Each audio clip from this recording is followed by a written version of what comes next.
December 12, 2008, and when the market went down. Harry then said, I think this is either a fraud or a Ponzi scheme, and this had to be in probably late 98, early 99. Markopoulos tells CNBC he first makes contact with the SEC about Madoff through its Boston office in 2000.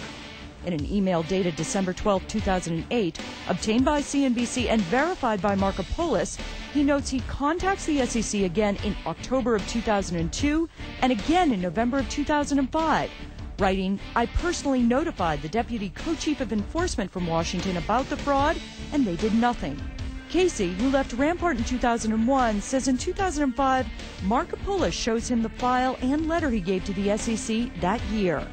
I can remember about 25, 28 red flags that were on this paper, where he'd say, red flag number 1, lack of transparency, red flag number 2, the volume of trading in options on these stocks could not accommodate the daily trading of Madoff securities if he were running $10 billion and doing what he says he's doing.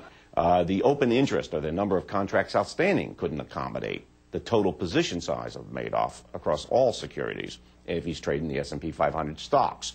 Markopoulos contacts the SEC again as recently as April of 2008, but his warnings are again ignored. In the email, Markopoulos writes, the SEC should burn in hell for allowing this to blossom from a $10 billion Ponzi scheme in '99 to a $50 billion one today.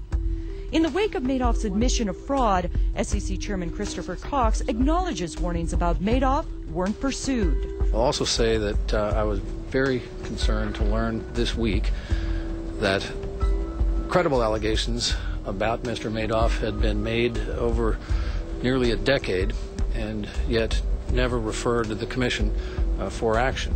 The SEC is not the only one who ignores the tips. Casey says Access International downplayed concerns he expressed to them about Madoff years ago. I think they just swallowed poor Bernie's story hook, line, and sinker. Access, which didn't return repeated calls from CNBC seeking confirmation, is reportedly in the hole, like other Madoff investors. When we come back, they were set for life. Not all of them millionaires, but each of them with money in the bank, or so they thought. I felt betrayed. I felt damaged. I was at the loss, making 9.5% on my investment, and this month the money is gone. The real people behind the stunning number, and entire generations to come, hit hard by the $50 billion heist.